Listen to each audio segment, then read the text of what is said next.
सौरभ हत्याकांड की आरोपी उसकी पत्नी मुस्कान और उसके प्रेमी साहिल की आज हम बात करते हैं। क्योंकि 14 दिन बाद जब दोनों की मुलाकात हुई तो फिर क्या हुआ बताएंगे इस वीडियो में। रहिए मेरे साथ। नमस्कार, मैं हूं आपके साथ मनुराज सक्सेना। मेरठ के चर्चित सौरभ राजपूत हत्याकांड में आरोपी मुस्कान रस्तोगी और साहिल शुक्ला 14 दिन बाद पहली बार आमने सामने आए। दोनों की वीडियो कॉन्फ्रेंसिंग के जरिए पेशी हुई और खास बात यह रही कि ये पेशी एक ही कमरे में हुई। हालांकि दोनों के बीच कोई बातचीत नहीं हुई, लेकिन वो एक दूसरे को देखकर रुक गए और भावुक हो गए। मेरठ जिला न्यायालय में इस मामले में दोनों आरोपियों की न्यायिक हिरासत 14 दिन को और बढ़ा दी है। अब उनकी अगली पेशी 15 अप्रैल को होगी। इस दौरान दोनों को अलग अलग बैरकों में ही रखा जाएगा।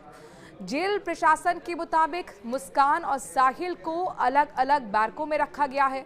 उन्होंने एक ही बैरक में रहने की हालांकि इच्छा जताई थी, लेकिन जेल मैनुअल के नियमों के मुताबिक ये संभव नहीं हो सका। जेल प्रशासन का कहना है कि सुरक्षा कारणों से ऐसा फैसला लिया गया है। जेल में काम करने की अनुमति मिल चुकी है साहिल को, मुस्कान को। साहिल को मेहनताना भी इसका मिलेगा। मेरठ जेल प्रशासन ने दोनों को उनकी रुचि के मुताबिक काम करने की अनुमति दे दी है। मुस्कान रस्तोगी ने दरअसल सिलाई कढ़ाई सीखने की इच्छा जताई थी, जिसे स्वीकार कर लिया गया है। हालांकि ये प्रशिक्षण कार्य की श्रेणी में आता है और इसीलिए मुस्कान को कोई मजदूरी नहीं दी जाएगी।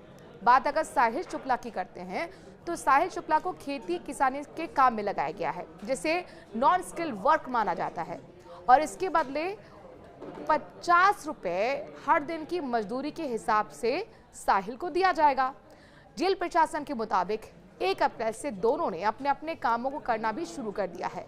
ये जेल सुधार प्रणाली का हिस्सा होता है, जिसका उद्देश्य होता है कैदियों को व्यस्त रखा जाए और उन्हें कौशल सिखाया जाए, यानी कि स्किल बनाया जाए।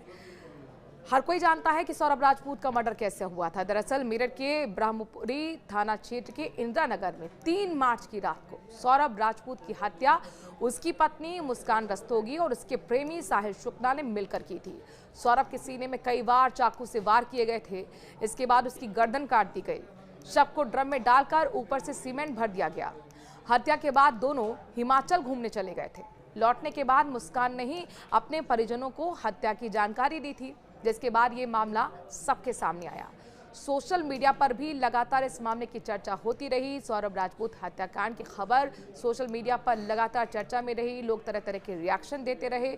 लोग इसे निर्मम हत्या करार दे रहे हैं और अपराधियों को कड़ी सजा देने की मांग कर रहे हैं। यहाँ तक कि मुस्कान के माँ बाप ने अपनी ही बेटे के लिए फांसी की मांग की है और ये संभवतः पहली बार होगा कि किसी पेरेंट्स ने अपने बच्चे के लिए फांसी की मांग की हो। आप मुस्कान को लेकर क्या कुछ सोचते हैं? सौरभ हत्याकांड को लेकर क्या सोचते हैं, जिसे सुनकर देखकर देश सन्न रह गया? कमेंट के जरिए राय जरूर दें।